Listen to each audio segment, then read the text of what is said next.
this is going to sound bad, but it's okay to quit. Yeah. At some point, there are things that we think we're supposed to do, especially as high achievers or as leaders, or, our kids are trying on lots of different things. But part of you were paying attention, like this is what this career will be every single year. And I'm not sure that I want to do this. Welcome to the Living Wholehearted podcast, helping leaders live with integrity. Okay, so today we're going to have a doozy of a conversation. We're going to be talking about really the crux of what we're all seeing in the church and in the culture, the rising anxiety, stress, identity and gender and sexuality, confusion all over the place. There are just a lot of my terms might be a lot of weeds that are just popping up everywhere, and people are kind of panicking about it. And everyone has their ideas about what it is going on, how to solve it, what we should do about these things. And so we're going to just have a conversation and add our little 2 cents. And we thought it'd be fun to bring along one of our dear friends. Actually, this is not just a dear friend, but he's one of our leaders in our community. He's a man of great integrity. And I like to call him a young Tim Keller. He might argue with that. But the way he thinks and really holistically, and then helps us be a little more practical in how we understand God's word, how we understand the current temperature of what's happening in the world around us. So this is going to be a good conversation. I hope you're in for it. Yeah. So Aaron Dorr has been a worship arts pastor at Rolling Hills Community Church just outside of Portland, Oregon since 2003, where he leads worship and shares teaching responsibilities. And that's where we've been at for the last 23 years as well. Before pastoring at Rolling Hills, Aaron spent several years in Nashville, Tennessee, working as an accountant for RCA, Sony, Arista Records, as well as performing on stage and in the studio. He's been writing and leading music for the Greater Church for over 25 years and exploring the unique role that music plays in our understanding of God and our connection to Him. In 2016, he released an album called Hymns that revisits many of the songs that were formative in his own faith journey and are now part of his family's life. He's finishing up a master's in applied biblical leadership, the program at Western Seminary in Oregon, and is married to his beautiful bride, Christina, and raising 3 teen daughters, where he tries to assail them with his quality dad jokes, which I have heard. Yes. And I join with you. Yes. Hey, Aaron, thanks for being with us today, buddy. Thanks so much for having me. And yes, Tara, I will argue against the young Tim Keller moniker. First of all, I'm not young. Well, that's the top of the list. Tim, so. Good to be here. Well, let's start with a dad joke. Let's hear a dad joke. What's one of your favorite dad jokes these days? Oh, man. I don't, I'm totally unprepared. They usually just kind of pop out because, I don't know. Let's see. One of my daughters will, I don't know. It usually comes to just changing the meaning of a word, just the insufferable puns, that come out. So I'll try to be in the moment. I'll just try to sneak one in. But yeah, they kind of just come out and then I don't know. All right. Well, in this time together, feel free. Any moment. All right. I'll see if I can. Say, here's that example you were looking coach for. all these dads with their dad joke. If you don't get an eye roll a day, you're not doing your job. I love it. The dads here, Aaron and Jeff, between them, they have 5 daughters. Aaron has 3, we have 2, and they're all friends. And so it's girl worlds for these 2 men. But Aaron, most of the time we love to ask our guests to tell us a little bit about their story, because as counselors and coaches at Living Wholehearted, we're doing a lot of storytelling, understanding that our timelines and the ways that we've lived our life, things that happened to us, things we've done, really shape a lot of who we are and how we see ourselves, our God, and our leadership. Maybe share just a little window into your own story growing up and how that shapes who you are today. Sure. All right. I'll try and keep it brief. But yeah, I grew up in I would say it's always hard to measure your own life not knowing the depth of other people's lives. But I would say my life growing up, my family of origin was uniquely functional in a good way. We all have our stuff. And, and the more you look back, you realize, that was not as functional as I thought it was at the time. But I had my parents are still married today, and I know for a lot of people, there so many people grow up in a home that experiences divorce or separation. So grew up with a husband and a mom and dad that were committed to each other as husband and wife, and committed to caring for me and my two younger sisters as kids, and doing it the best that they knew how with the resources they had. I grew up in a Christian home. My parents helped start the church that I'm now on the pastoral team at, which was sort of a fulfillment of a dream that God placed in my heart in high school age. So I came to faith through the witness of my parents and my experience in the church. We had to move away from that little insular bubble of care from the Northwest, the Portland area, down to Southern California for a few years, formative years, 6th, 7th, and 8th grade. So I was immersed deeply into, surf, 80s surf skate culture in Southern California. And I was this naive, sort of over-sheltered kid that very quickly learned that, you got to dress the right way or you're going to end up in a trash can. So those were some formative years for me where all the structures and relationships of support and care had been ripped out from underneath me. And so it was very unsettling and challenging. I remember just kind of feeling so alone my first day, 6th grade in this different middle school. So I mean, I can see that 11-year-old kid just kind of sitting on a bench and going, nobody knows me. And I was so known before. And to just feel totally alone. But what that did that year, I just ended up having a conversational relationship with God, walking from class to class, because he was my only friend. He was the only buddy that I had. I went to a youth camp that year at Hume Lakes. Many of your listeners will probably be familiar. Hume Lakes ministered for decades to a lot of people, and just had a reintroduction to the gospel and what it did. I didn't stand up and go forward as if I needed to be recommitted. I understood that I'd already done that, but seeing people stand up and do it, it sort of reawakened the reality of what Jesus did for us. And that was really formative for me. So I started just reading the Gospels. And I remember getting to the end of the book of John and being sad because I wouldn't have Jesus. And, I was like, I got to say goodbye to Jesus now. Just a different relationship with God began. We moved back up to Oregon. Our youth pastor at the time, who is now our lead pastor, Bill Town, he eventually called me to start leading worship in our high school youth group. And I started doing that because I was too young and stupid to know that I didn't know how to do that. And that's where the seeds of wanting to do this were first planted in my heart. But I ended up getting a degree in accounting because I love my dad. And my dad said, you should do that if you want a job and support a family. I met my wife in our youth group and our school, and we began courting our senior year. We went to different colleges, but stayed together. And that was her diligence in wanting to stay communicative was really what sustained us through that. Got married in 96.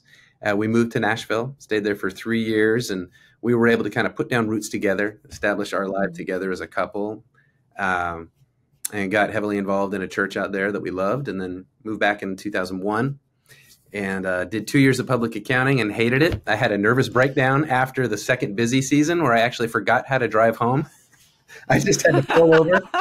I dropped off all the extensions and the returns to the downtown post office with 3 minutes to spare before midnight.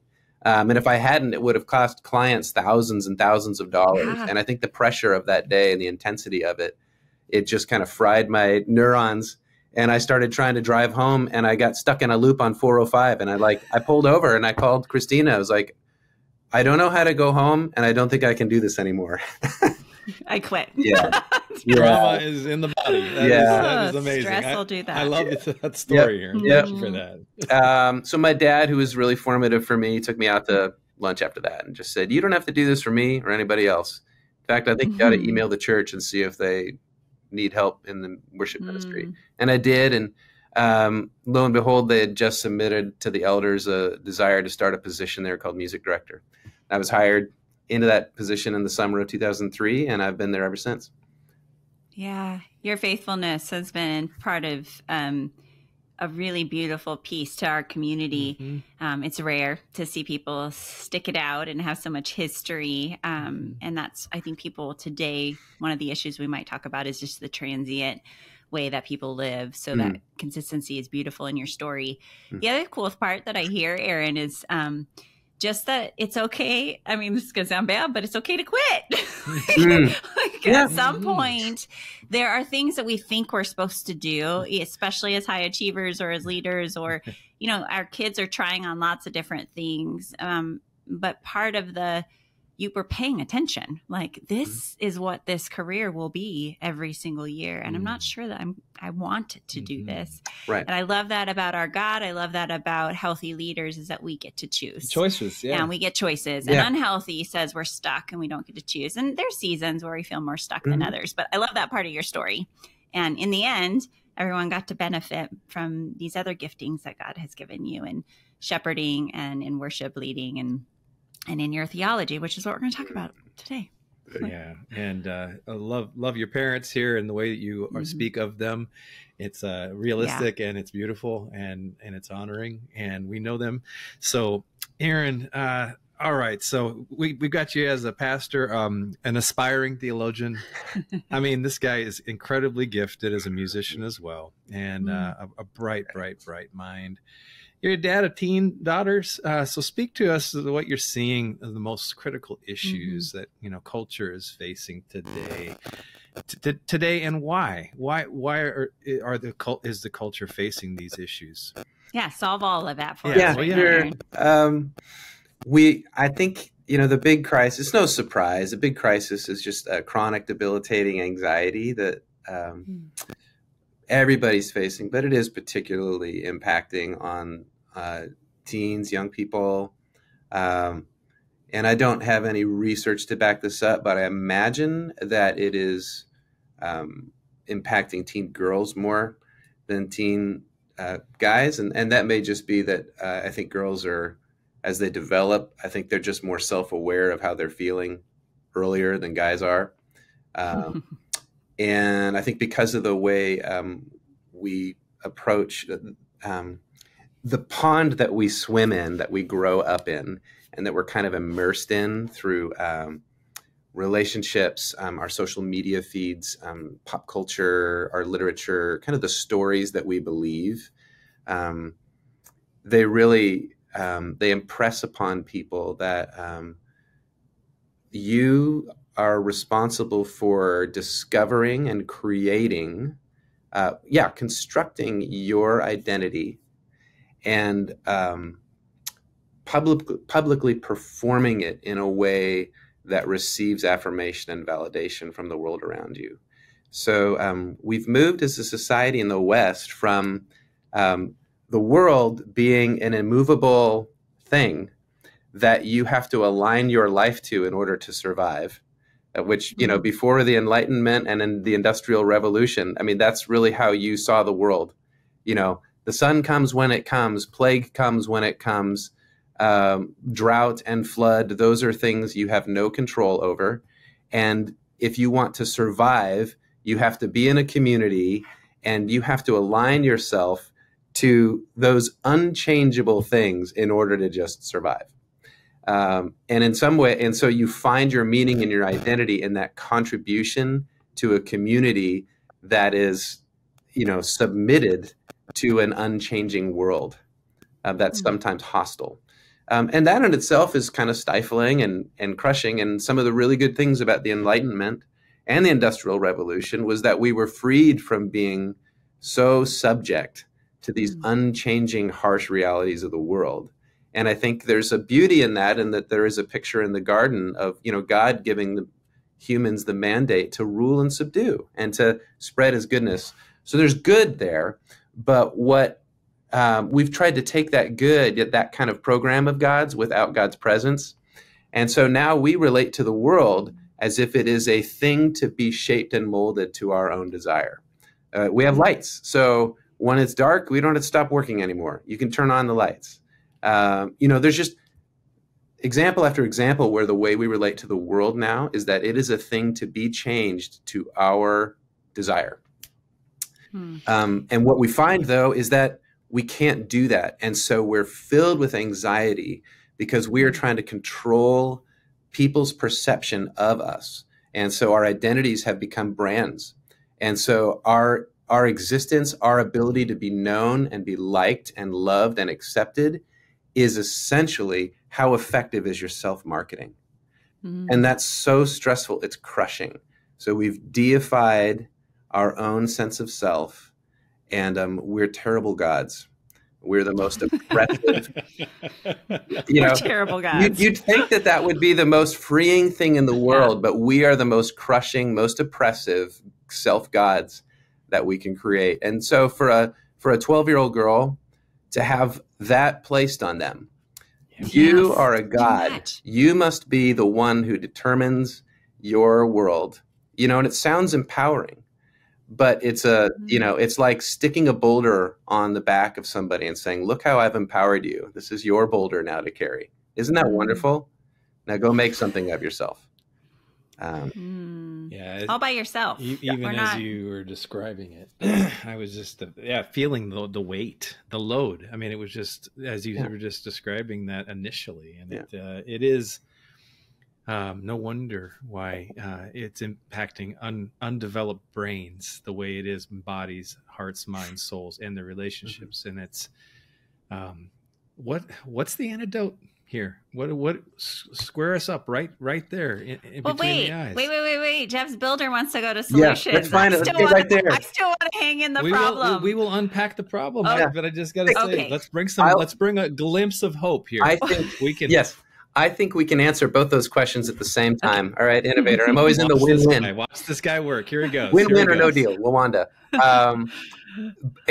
So the answer is non-anxious communities that have a collective identity that recognizes the dignity and the beauty of each individual, but present that they are a community of being known together.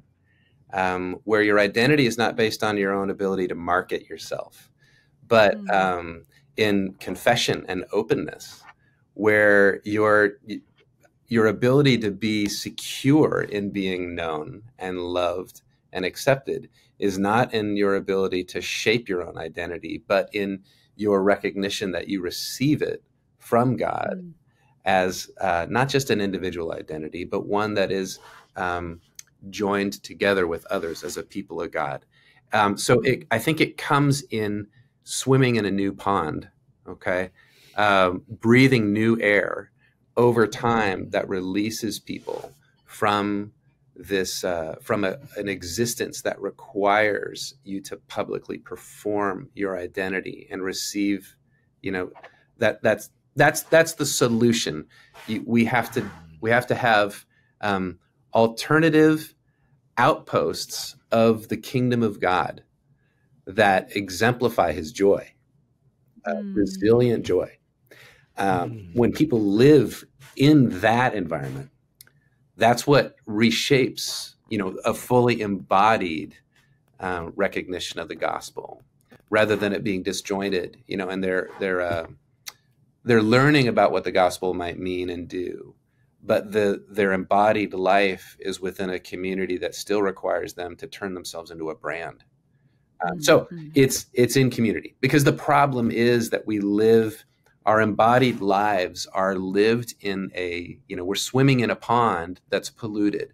And so it's like, fish just kind of absorb that, whatever water they're in. They're not thinking about it. They're not going, let me take all this in. I totally agree with this.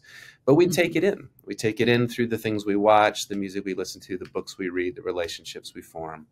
All those things are formational things. And so weekly, we're being formed into this attitude that we have to create our own identity. And so we need a community that's counterformational.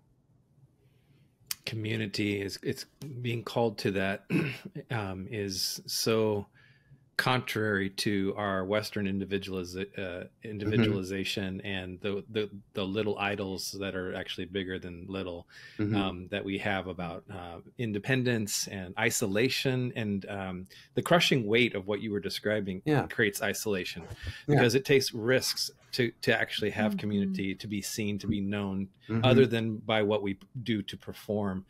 And then you have also this reality of people changing communities like crazy all the time, just searching for belonging, right? Whether it's churches, whether it's friendships and circles of relationship that only go so deep, and as soon as they start getting to a place of depth, you're out because it's too close for comfort. Speak to some of these dynamics as we think and are pulled towards the solution of community. Yeah, I think a lot of that still it is related to, and this, it's left, it's right, it's all people exhibit this, I think. And it does come from the idea right now that we're trying to control our identity and our surroundings, and we define it through, our people groups. And so we'll find the people that are affirming and that make us feel secure in the internal identity that we're trying to build in and of ourselves. And so that identity might involve the gender expression that you want to express to the world, because you don't identify, you're not relating to a particular stereotype one way or the other. And you found that online in a particular community, somebody's made suggestions like, actually you might be this. And that thread of affirmation, I found that too, da, da, da, da, da. And all of a sudden you see the possibility of belonging here.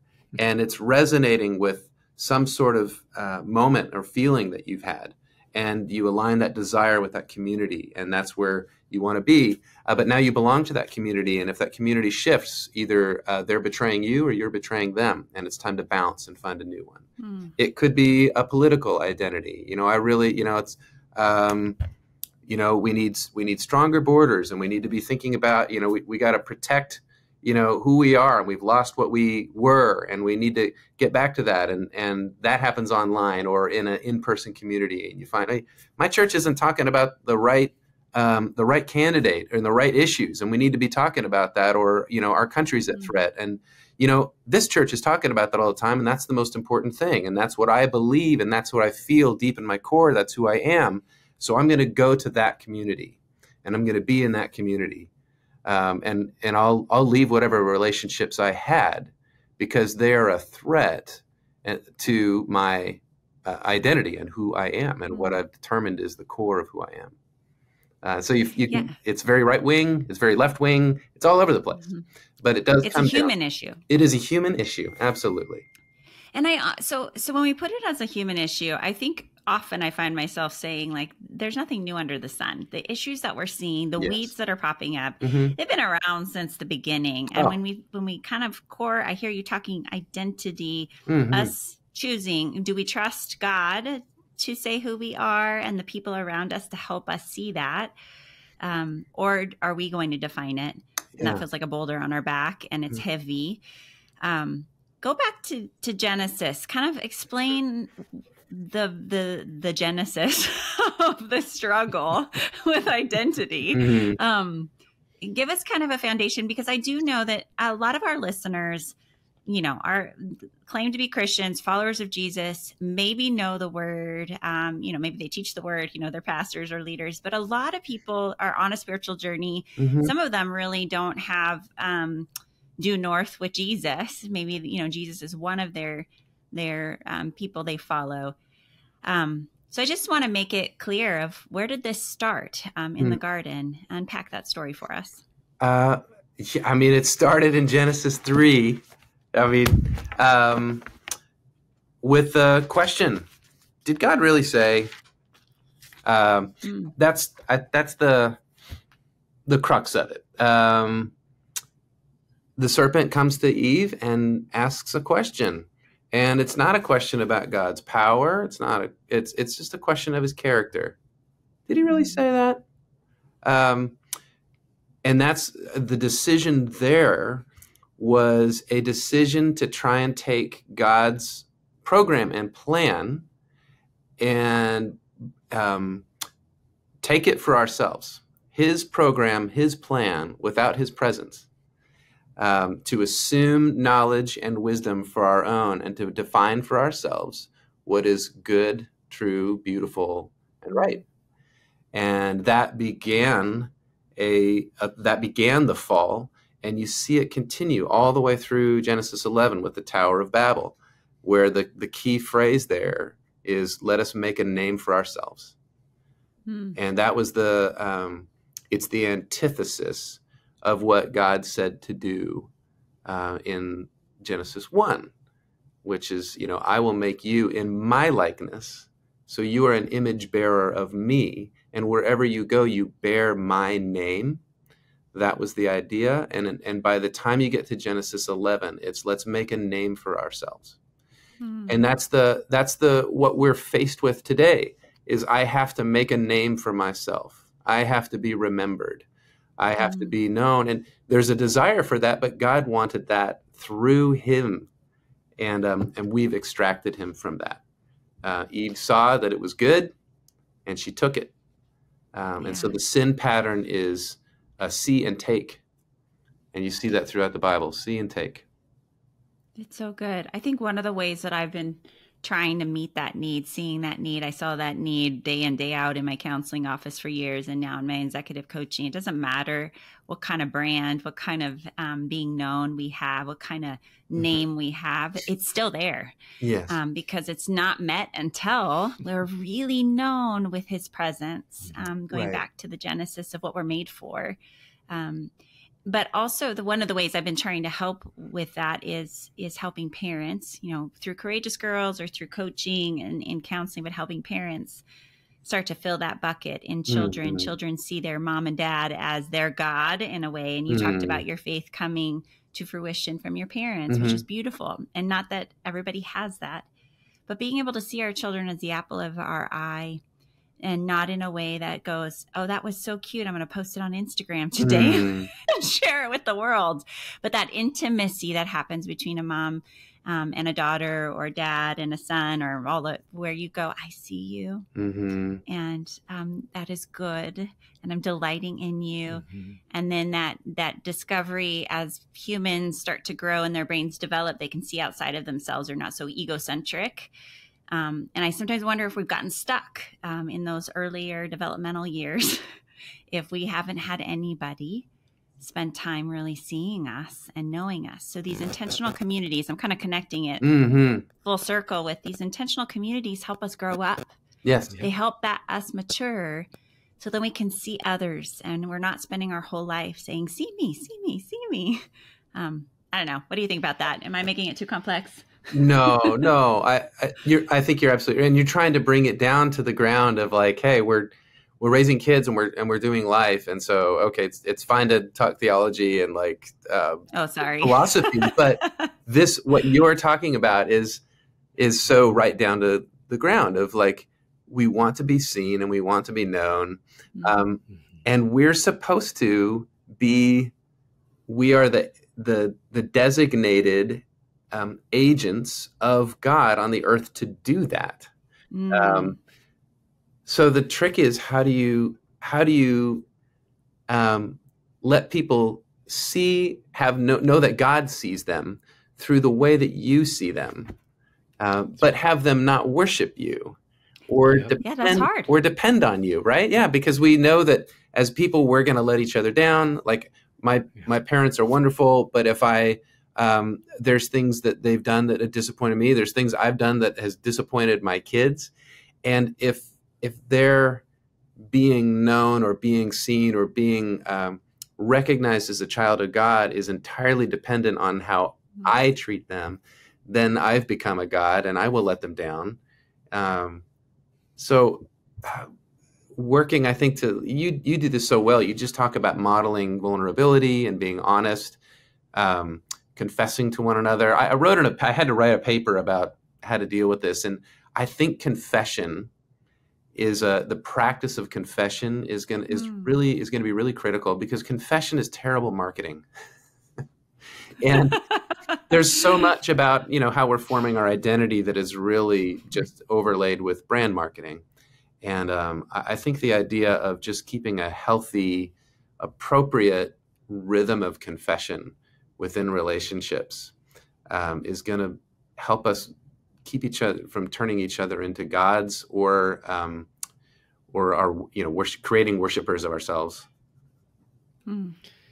Yeah, and the component here, I'm just thinking as I'm listening to the both of you, I'm thinking about the fact that people we are as humans, we are so prone to just be looking to get these needs met in unhealthy ways.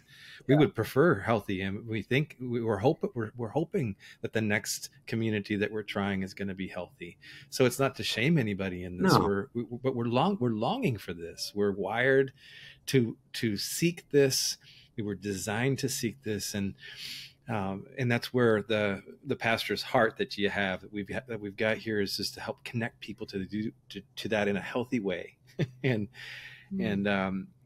So you talk a lot about and believe so much that the gospel of Jesus is central to identity formation. Mm-hmm.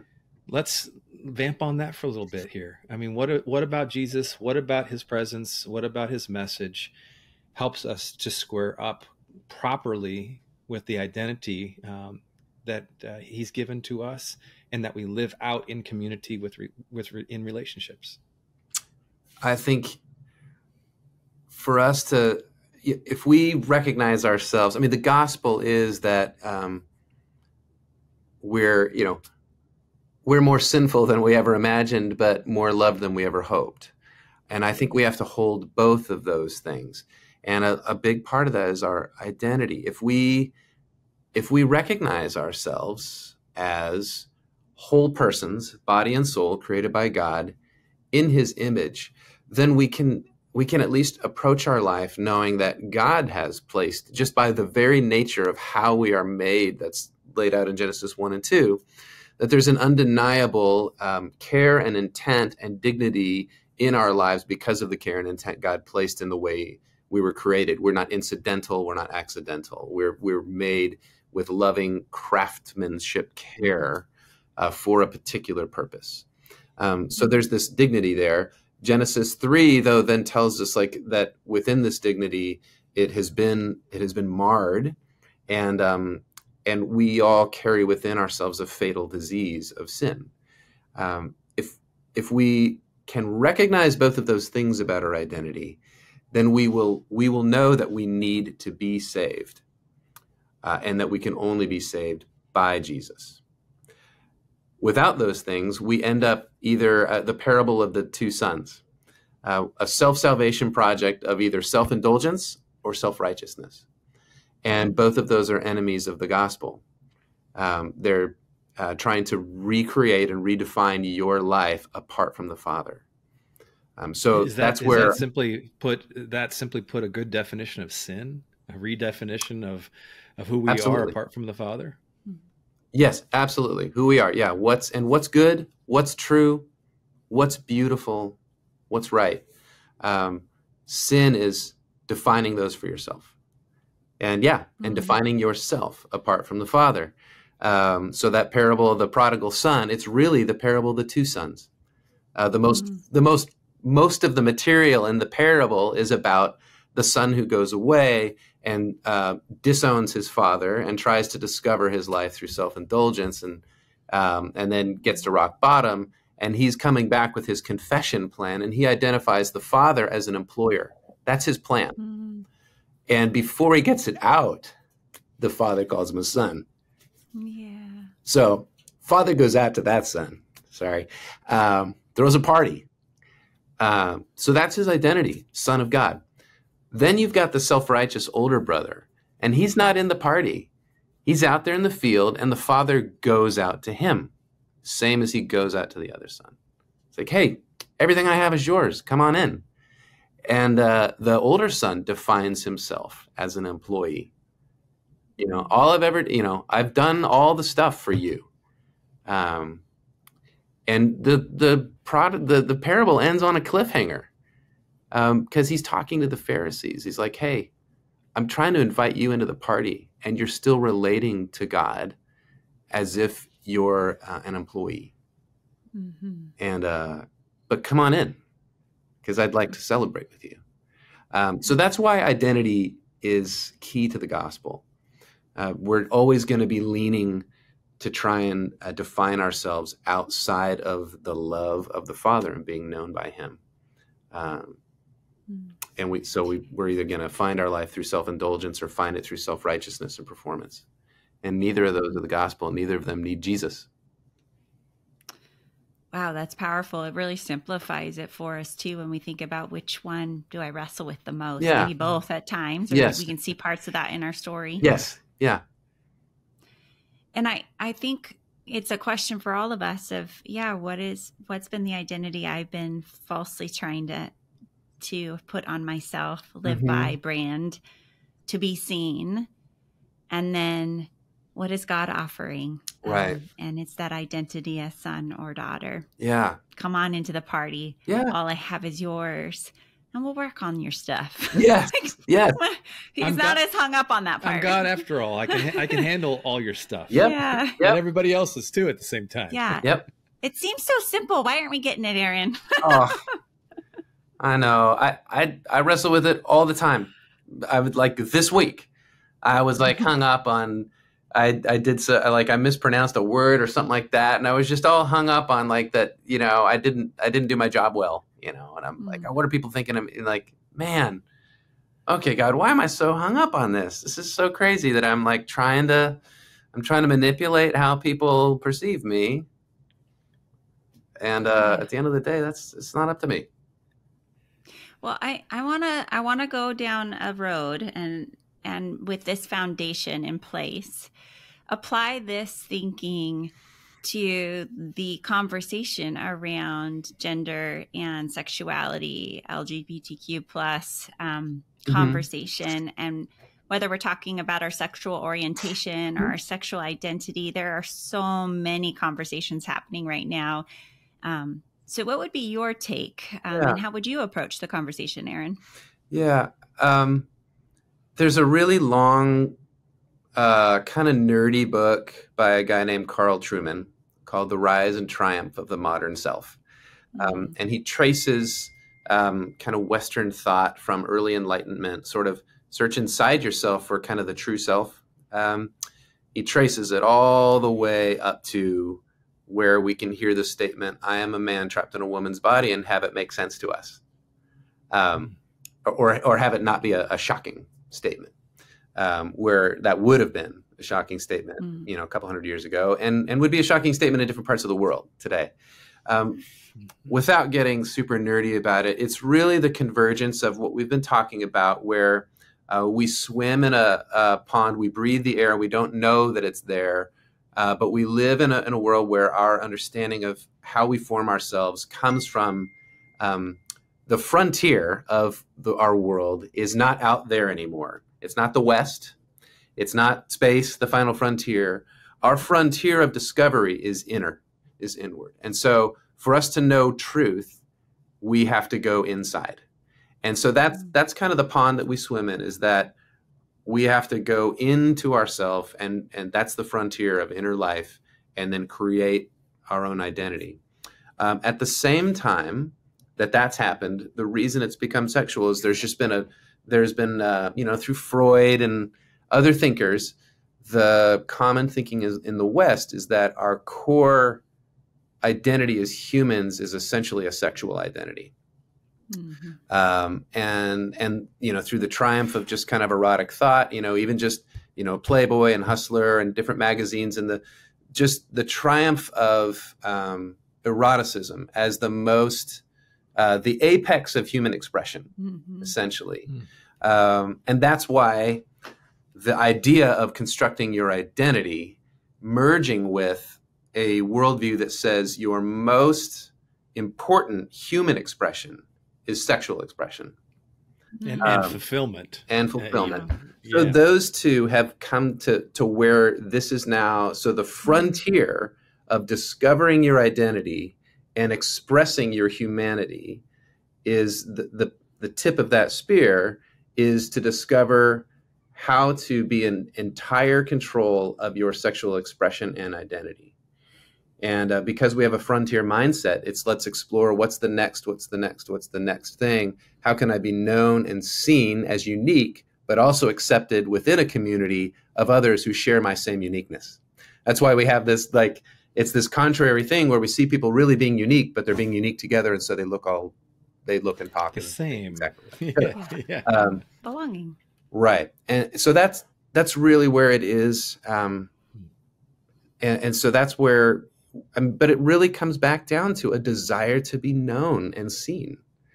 And because we've sort of when we extract our ultimate sense of being known and seen is through the God who made us and loves us with intent. When he's out of the picture, we're now entirely dependent on the society around us to give us that. So we make the society around us a God and also our worshipers. And we're desperate yes, for it. Yes.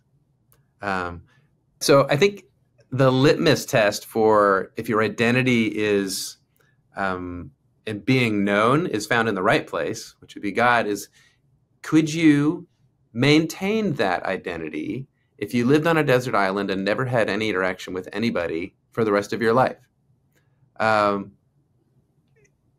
If you are, so the example would be, if I decided that I don't identify as a man anymore, and I want to be identified as a woman, and then I got marooned on an island where there's no one else who will ever witness my external expression of myself. Could I maintain that identity with no affirmation outside of my own internal sense of self? And I don't think I could. And I think I would find it unfulfilling, at least. I would not find myself fulfilled in that identity because I don't have anyone mirroring back to me that identity. It depends on someone validating that and affirming that outside of myself. If I'm known as a son or a daughter of God, so if I'm marooned on an island and my core identity is to be seen as someone who is made in the image of God, body and soul, and that I'm known and loved by him, and that he's bought me with his blood and rescued me from sin, I can maintain that identity, and I believe that I can find fulfillment in that identity stranded on a desert island. And I think for me, that's just kind of a helpful test. That's really good. Is could you hold on to that identity, and could you find rest and fulfillment in that identity if you were marooned on an island? That's challenging for all of the ways we see ourselves. Excuse me.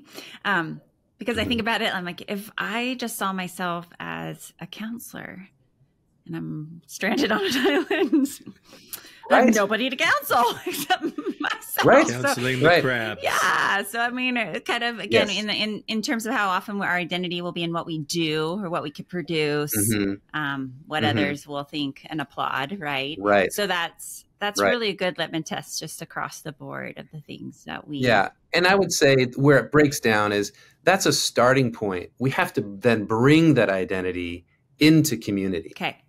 So it's something that we bring as a gift to community, not just existing, isolated on an island. God, the very nature of our mandate in our identity, rule and subdue, is a very much a community-oriented identity. Yeah, us together.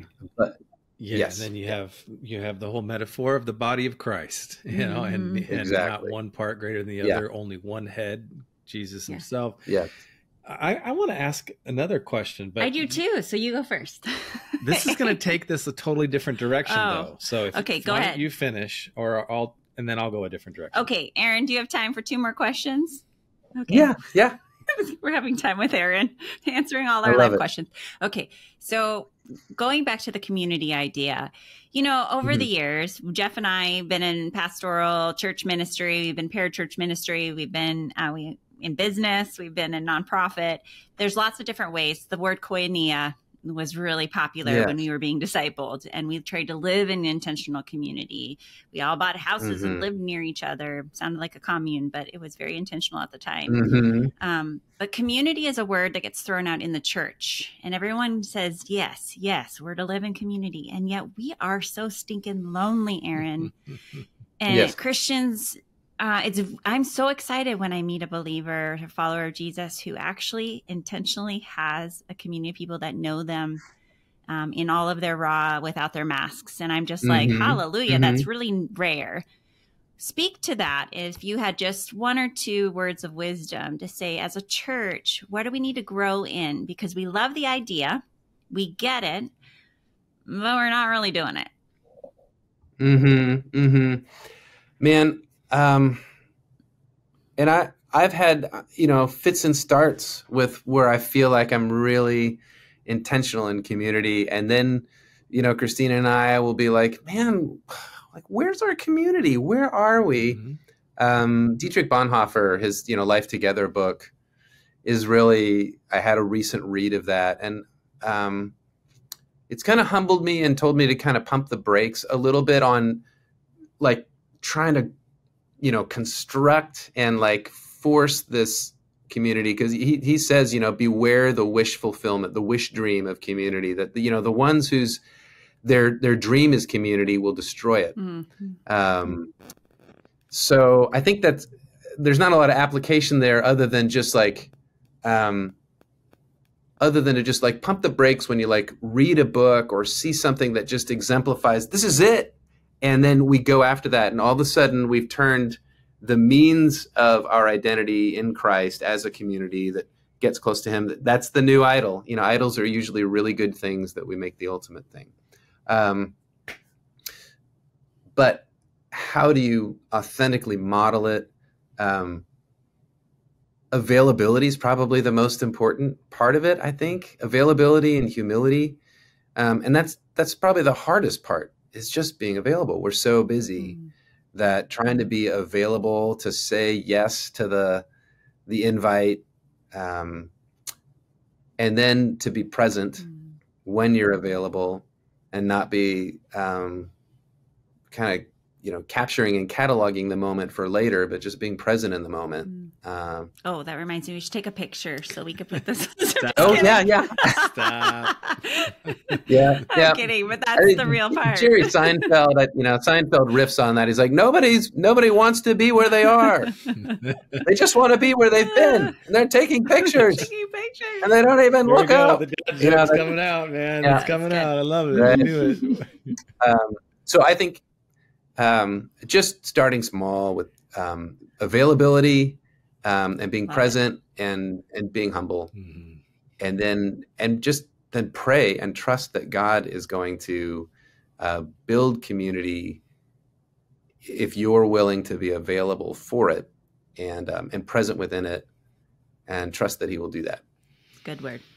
Okay, so you're gonna be proud of me. I'm gonna make a little link here in my innovator, right? So we're gonna take the community aspects, but now we're gonna talk also a little bit about how song, how music, how praise, how corporate worship, which is this is a huge part of things that you have done in our faith family, in our community. It's not your only contributions. You have, as we've learned here, so many different things that you bring to the table, Aaron. But I mean, let's talk about how song and how music helps foster a sense of community, of being seen individually, corporately, in a safe and healthy way that God designed us for. And what you are calling us to do, essentially, you and our other pastors and ministry leaders on stage are inviting us into every Sunday.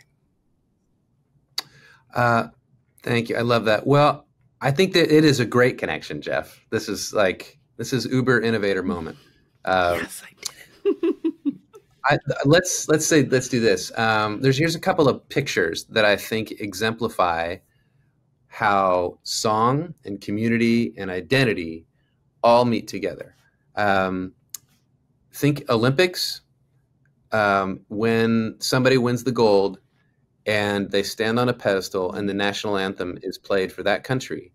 And all the members of that community, whether they're watching on TV or they're present in the stadium, they all sing that anthem together. I mean, maybe they don't all sing, but, they recognize those words. They know them. They recognize their identity as part of that community. And they rally through song as a part of a communal identity in that moment. And that person is representing not only what they brought for them, as an expression of themselves, whether, Usain Bolt wasn't just Usain Bolt. He was also Usain Bolt, Jamaican sprinter. And when that Jamaican national anthem is played, it's his individual identity united with a national identity around a song. And when we sing songs together in the church, when they're written right, they are, it's each of us individually expressing our relationship to God within a community that recognizes our relationship to each other as a people of God, united through song. You just look back at culture. You go to a Timbers game, they've got songs that are all connecting them to, their rallying point around their team and this particular activity. Even in darker places in the world, the Nazis were able to unify a people through songs. That's when people knew that this was more than just a passing political fad, that it was a national movement, was when it captured the imaginations of people. It had songs, it had marches, it had rallying cries that captured the imagination and the heart of people. And that's what songs do. They infuse truth in a way that bypasses, it uses rational thought, but it bypasses it in a way that interacts with our mind and our soul.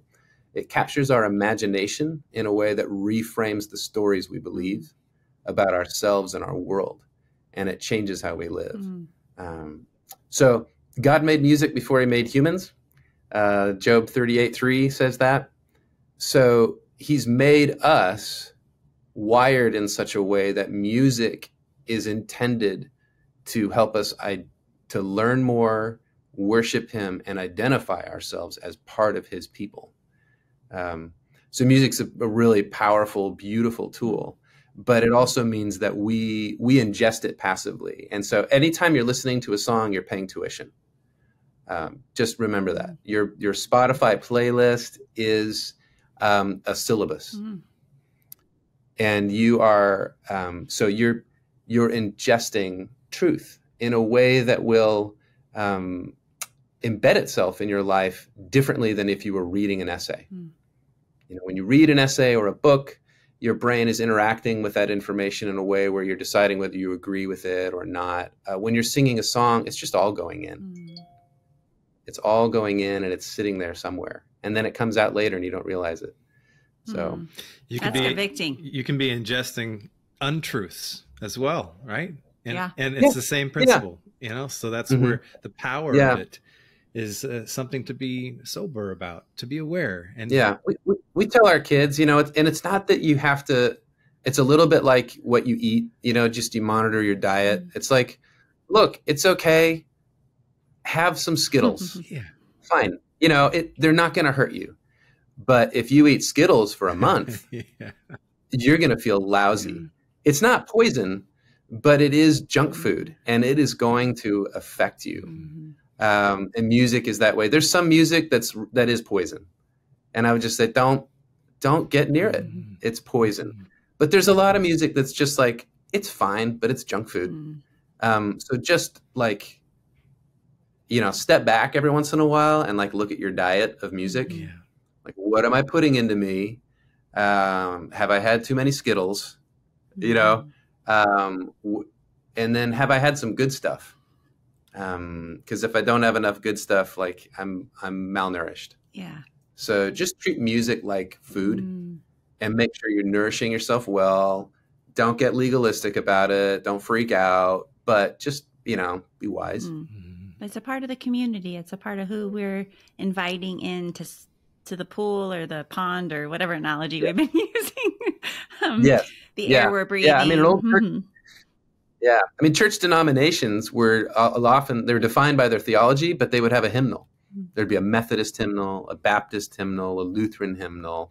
And they essentially were the songs that helped define and distinguish their theology. Yeah. And so churches, even if they're not affiliated with the denomination, the songs that they pick are essentially defining their practical theology, what they actually believe and remember. And it's amazing too to just realize, just think about pop culture and concerts and the following. Like think of Taylor Swift and think about being a Swiftie and thinking about what the way in which she has essentially drives markets now, actually, in her followers, because there's so many. We're looking to be seen, to be known, identity. And we'll do just about anything as human beings to find it and to belong. And we'll change now more rapidly than ever before because it's things don't work and it's revealed faster in many cases. We need to release our pseudo controls of these things as if we ever had it, which we never did. And accept who God says He is, who He says we are. And when we do that, we belong. We belong in the way in which He made us to belong. Doesn't that sound good, people? We belong. Yeah. There is a. So I'm the non-musician here. I just break into songs. Sorry. There's a song by a gal named Sky Peterson. I think she's about 20, so she's a Gen Zer. Her dad, Andrew Peterson, is he's kind of Gen Xer. He was a recording artist. But she's sort of taken up the mantle herself, and she's written a song that's based on the Heidelberg Confession, the very first statement in it, which is, my only hope in life and death is that we are not our own, but we belong to the Lord, body and soul. And it's a powerful, it's beautiful song. I love that it's written by somebody in Generation Z that can write a song that says, my body is a temple of the living God. I worship in this house that His blood is bought. As I bear His image, may I not profane the holiness I hold in this earthly frame. Like, wow. Okay, drop the mic. And she gets it. She gets it. We'll link that in the show notes. Aaron, you text that to me, and I'll make sure we put that in. I will. I will. Yeah, it's it's something I would want every teen. I mean, every person, but particularly teens that are forming their identity, say, "I'm not my own, and now my heart is free." Yeah, we love your heart, buddy. Heart. We've seen it for a long time, and it's a beautiful heart. Those that are listening here, trust us in that we've watched this man and his wife model this in their lives as husband and wife, as parents of beautiful kids that are and they're perfectly imperfect. We're working these things out, but thank you for your heart. Thank you for the way in which you choose each day to try and live this thing out in its perfect imperfection.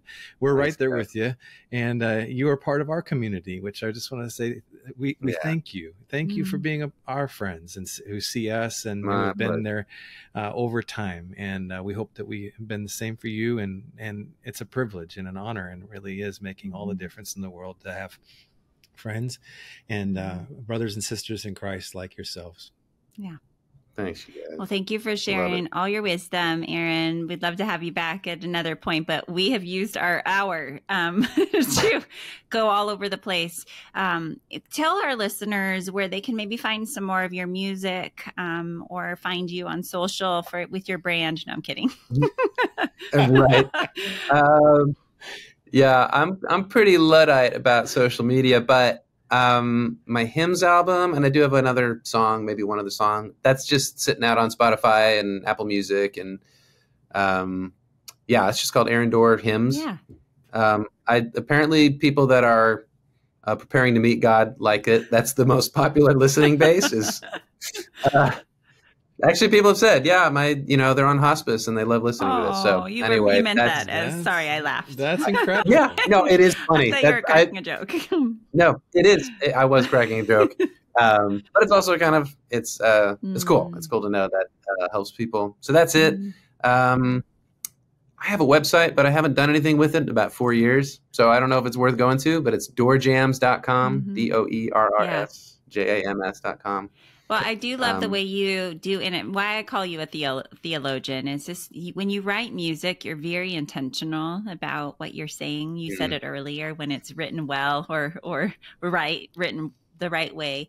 But music is profound. It does shape us. It shapes the way we think, the way we feel, how we belong. And so thank you for ending with that, Jeff, today.